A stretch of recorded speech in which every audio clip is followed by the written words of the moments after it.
इस कार्यक्रम के प्रायोजक हैं रोजगार डेवलपर्स। नमस्कार, पल्स 24 न्यूज देख रहे हैं आप। मेरे अनिक्षित रावत के साथ वक्त खुशरा है उत्तराखंड उत्तर प्रदेश की खबरों का, लेकिन उससे पहले नजर डालेंगे हेडलाइंस पर। देहरादून के प्रारंभिक शिक्षा निदेशालय में वार्ता बनी रणभूमि, विधायक उमेश शर्मा की मौजूदगी में मारपीट, शिक्षा निदेशक अजय कुमार नौडियाल घायल, पुलिस जांच शुरू। देवभूमि उत्तराखंड में सियासी घमासान, नशे के खिलाफ प्रदर्शन कर रही युवाओं पर मुकदमे का आरोप, थाना रायपुर पर देर शाम धरना और नारेबाजी। मुरादाबाद में सपा नेता एसटी हसन का बड़ा बयान, अमेरिकी टैरिफ नीति और वैश्विक लोकतंत्र पर उठाए गंभीर सवाल। आगरा के 2304 किसानों के खातों में 40 लाख नकदी की सहायता राशि ट्रांसफर, योगी आदित्यनाथ ने 1 क्लिक डीबीटी से किया वितरण। हरिद्वार के सिरकुल क्षेत्र में नशे के बढ़ते कारोबार के आरोप, नवोदय नगर वार्ड नंबर 13 में होटलों में खुलेआम जाम पर उसने की चर्चा। तुम दोनों की मेहनत बहुत रंग लाई है बेटा, घर बहुत सुंदर बना है। ये मेरे पापा का घर। पता है, देख तेरे पापा की नेम प्लेट अपने हाथों से लगाऊंगा।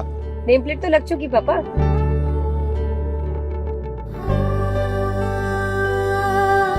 असल मेहनत तो आपने की पापा, मुझे इस काबिल बनाने के लिए। वो जिंदगी भर किराए के मकान में रहे, लेकिन तो आज ये घर मेरा नहीं, ये है मेरे पापा का घर।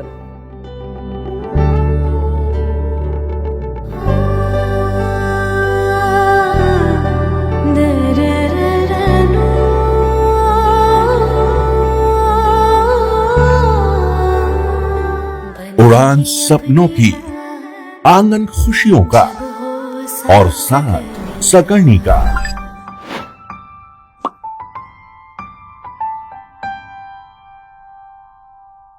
60 वर्षों से आपके साथ मनोरंजन और संस्कार का संगम, जाह्नवी मैगजीन। चलिए अब देखते हैं खबरें विस्तार से।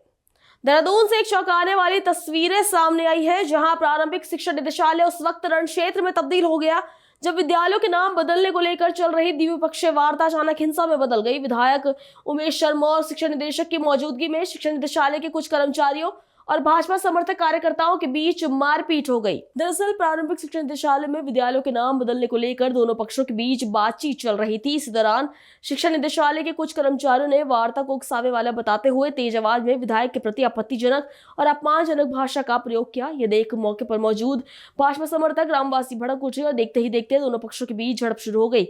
हालात इतने बिगड़े कि इस द्वंद्व युद्ध में प्रारंभिक शिक्षा निदेशक अजय कुमार नौडियाल भी घायल हो गए। वहीं विधायक उमेश शर्मा को उनके सुरक्षा कर्मियों ने तुरंत सुरक्षित बाहर निकाल लिया। वहीं पुलिस इस मामले में प्रारंभिक शिक्षा निदेशक नौडियाल की तहरीर पर विधायक समेत अन्य लोगों के विरुद्ध मुकदमा दर्ज कर जांच शुरू कर चुकी है। दूसरी ओर प्रदेश भाजपा ने घटनाक्रम को दुर्भाग्यपूर्ण बताते हुए विधायक से स्पष्टीकरण देने की बात कही है। देवभूमि कहे जाने वाले उत्तराखंड में इन दिनों सियासी और सामाजिक हलचल तेज है। अपराध से लेकर राजनीतिक गतिविधियों तक कई मुद्दे सुर्खियों में बने हुए हैं। इसी बीच एक नया विवाद सामने आया है जिसने माहौल को और गर्मा दिया। एक और युवा कांग्रेस नशे के खिलाफ सड़कों पर उतरकर प्रदर्शन कर रही है, वहीं दूसरी ओर उत्तराखंड पुलिस पर आरोप है कि नशे के खिलाफ आवाज उठाने वाले युवाओं पर ही मुकदमे दर्ज किए जा रहे हैं। इस कार्रवाई से नाराज कार्यकर्ताओं ने देर शाम थाना रायपुर पर धरना प्रदर्शन किया और पुलिस प्रशासन के खिलाफ जमकर नारेबाजी की। प्रदर्शनकारियों का कहना है कि वह समाज को नशे से बचाने के लिए अभियान चला रहे हैं, लेकिन उनके प्रयासों को समर्थन देने के बजाय उन पर ही कानूनी कार्रवाई की जा रही है। देखिए इस पूरे घटनाक्रम पर पल्स 24 न्यूज की विशेष रिपोर्ट। मुझे पता है कि धरना प्रदर्शन आप ये कर रहे हैं नशे केस में, कुछ अभी कोई विधायक काऊ जी के नाम भी आया है, तो इसके बारे में कुछ बताएंगे आप, क्या है पूरा मसला? मेरा नाम शुभम चौहान है, मैं वार्ड 51 से पार्टी का प्रत्याशी था। पिछले 1 महीने से हम लोगों ने 7 फरवरी से हमने अभियान चलाया नशा मुक्त रायपुर। भाई साहब अभी थोड़े टाइम पहले हम एक लड़के को लेके आते हैं यहाँ पीछे बस्ती से, जो थाने के 100 मीटर दूर भी नहीं है। उसके बाद माल मिलता है, माल मिलने के बाद जब उसे अंदर जमा कराने आते हैं तो पुलिस हमारे साथ उल्टी बदतमीजी करती है और एक मजिस्ट्रेट कांस्टेबल हमें अनाप शराब कहती है, जिसका हमारे साक्ष्य है, वीडियो है हमारे पास प्रबुड़। अच्छा, उल्टा हमारे खिलाफ सर आज देखो हम नशे का अभियान चला रहे हैं, अपनी जान जोखिम में लेके, क्योंकि नशा तस्करों आपको पता है किस हद तक जा सकते हैं वो लोग। आज दिन हम अपनी जान को जोखिम में लेकर नशा तस्कर के खिलाफ काम कर रहे हैं और हमारे खिलाफ भी मुकदमा हो रहा है सर।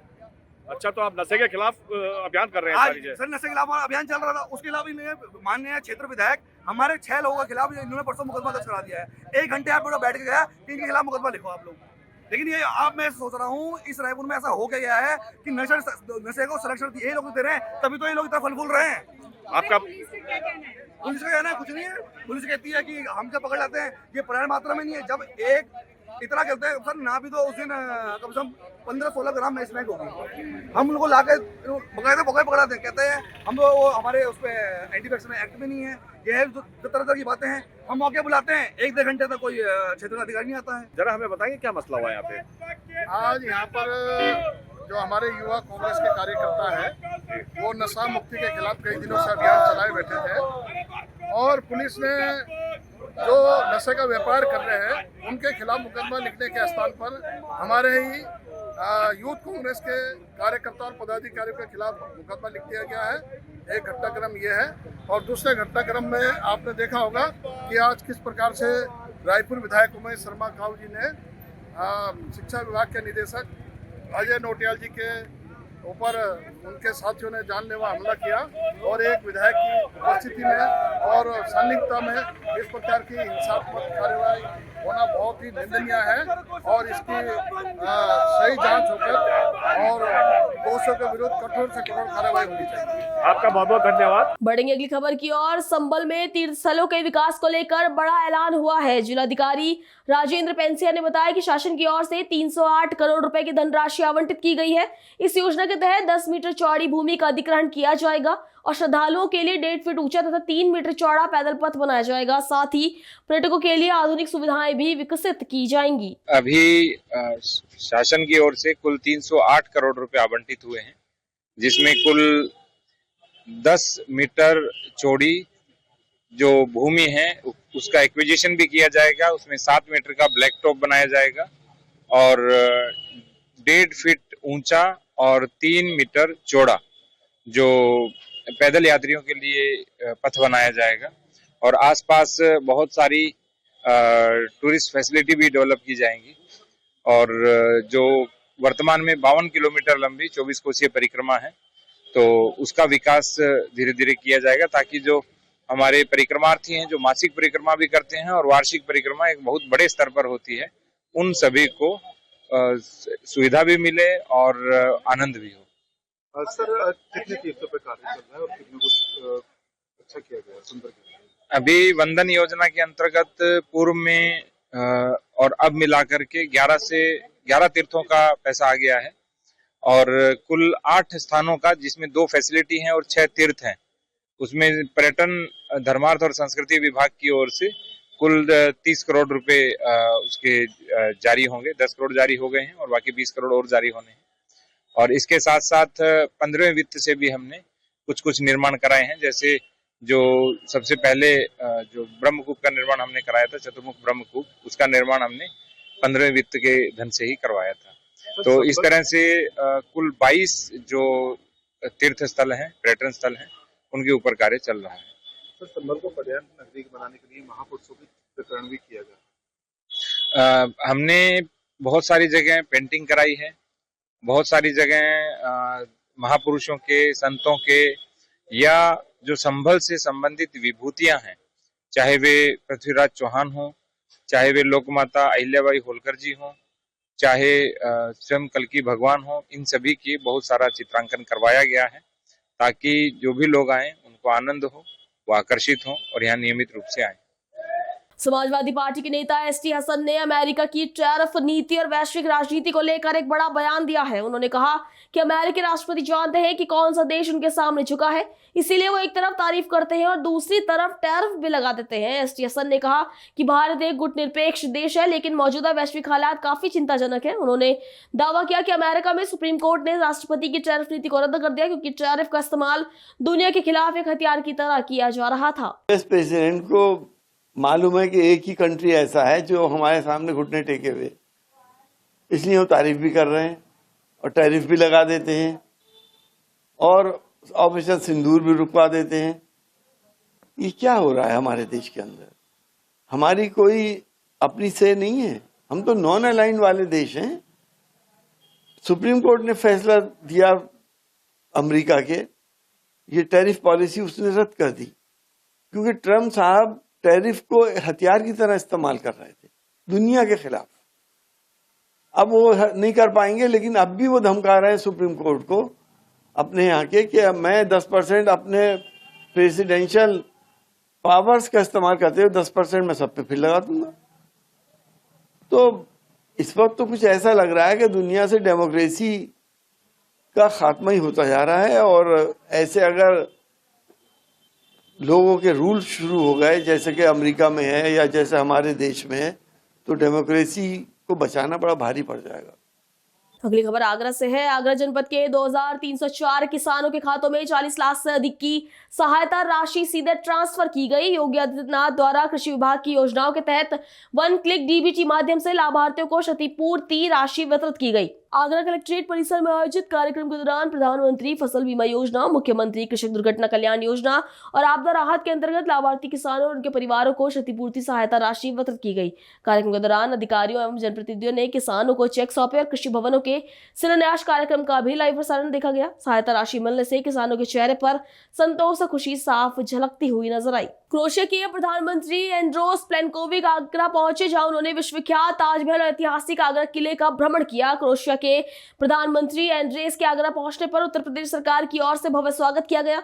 इस दौरान उत्तर प्रदेश के उच्च शिक्षा मंत्री योगेंद्र उपाध्याय और उत्तर प्रदेश के मुख्य सचिव एसपी गोयल ने उनका स्वागत किया। प्रधानमंत्री प्लेनकोविक ने ताजमहल की स्थापत्य कला की सराहना की और आगरा किले के ऐतिहासिक महत्व को भी करीब से जाना। बढ़ेंगे अगली खबर की ओर। धर्मनगरी के नाम पर मशहूर हरिद्वार का सिडकुल क्षेत्र इन दोनों सवालों के घेरे में है। पवित्रता और आस्था की पहचान रखने वाला यह शहर अब कथित तौर पर नशे के बढ़ते कारोबार को लेकर चर्चा में है। खासकर नवोदय नगर के वार्ड नंबर 13 में शाम ढलते ही होटलों में जाम से जाम टकराने की परंपरा बदस्तूर जारी होने के आरोप सामने आ रहे हैं। स्थानीय लोगों का कहना है कि ये सिलसिला लंबे समय से चल रहा है, लेकिन कार्रवाई के नाम पर सन्नाटा है। सबसे चौंकाने वाली बात यह है कि इस काम से जुड़े लोग खुद ये कबूल कर रहे हैं कि हमारे यहाँ शराब पी जाती है लेकिन बिकती नहीं, ग्राहक के आदेश पर मंगा कर दे दी जाती है। सवाल यह है कि आखिर नियमों को धता बताकर ये खेल कब तक चलता रहेगा। स्थानीय लोगों का कहना है कि इस क्षेत्र का माहौल बिगड़ रहा है और युवाओं पर गलत असर पड़ रहा है। अब देखना यह है कि क्या जिम्मेदार विभाग इस पर क्या कार्रवाई करता है। अगली खबर भी हरिद्वार से है, जहां नवोदय नगर से बड़ी खबर सामने आई। रिहायशी बस्ती के बीच संचालित प्राइवेट कंपनी को लेकर स्थानीय लोगों में भारी आक्रोश है। आरोप है कि औद्योगिक इकाई नियमों के विरुद्ध और अवैध रूप से चलाई जा रही है, जिससे कभी भी किसी बड़े हादसे की आशंका बनी हुई है। शहरवासियों का कहना है कि यदि भविष्य में यहाँ आगजनी या विस्फोट जैसी घटना होती है तो बड़ी जनहानि से इनकार नहीं किया जा सकता। वहीं नगर पालिका अध्यक्ष राजीव शर्मा ने आश्वासन दिया कि अवैध रूप से संचालित कंपनियों के खिलाफ कार्रवाई की जाएगी। फिलहाल क्षेत्र में दहशत और आक्रोश का माहौल है। स्थानीय नागरिकों ने प्रशासन से मांग की है कि कंपनी प्रबंधन के विरुद्ध सख्त कानूनी कार्रवाई करते हुए इसे तत्काल प्रभाव से बंद कराया जाए। अगली खबर हरिद्वार के भगवानपुर से है, जहां आपको बताते चले कि सत्यापन अभियान के दौरान सत्यापन न कराने वाले 12 मकान मालिकों के खिलाफ 83 पुलिस अधिनियम के अंतर्गत कार्रवाई करते हुए 1,20,000 रुपए के चालान किए गए। अभियान के दौरान कुल 150 व्यक्तियों का सत्यापन किया गया। वरिष्ठ पुलिस अधीक्षक हरिद्वार के निर्देशानुसार संदिग्ध व्यक्तियों के सत्यापन की कार्रवाई तेज की गई है और आगे भी ये कार्रवाई जारी रहने वाली है। अभी के लिए इतना ही। खबरों के लिए बने रहिए पल्स 24 न्यूज के साथ। नमस्कार। इस कार्यक्रम के प्रायोजक थे रोजगार डेवलपर्स। तुम दोनों की मेहनत बहुत रंग लाई है बेटा, घर बहुत सुंदर बना है। ये मेरे पापा का घर। पता है, देख तेरे पापा की नेम प्लेट अपने हाथों से लगाऊंगा। नेम प्लेट तो लग चुकी पापा।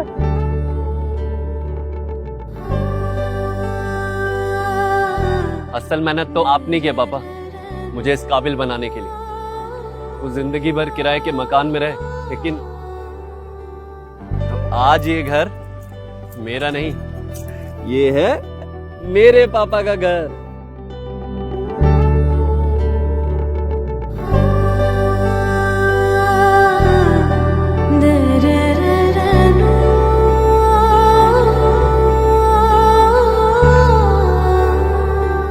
उड़ान सपनों की, आंगन खुशियों का और साथ सकर्णी का।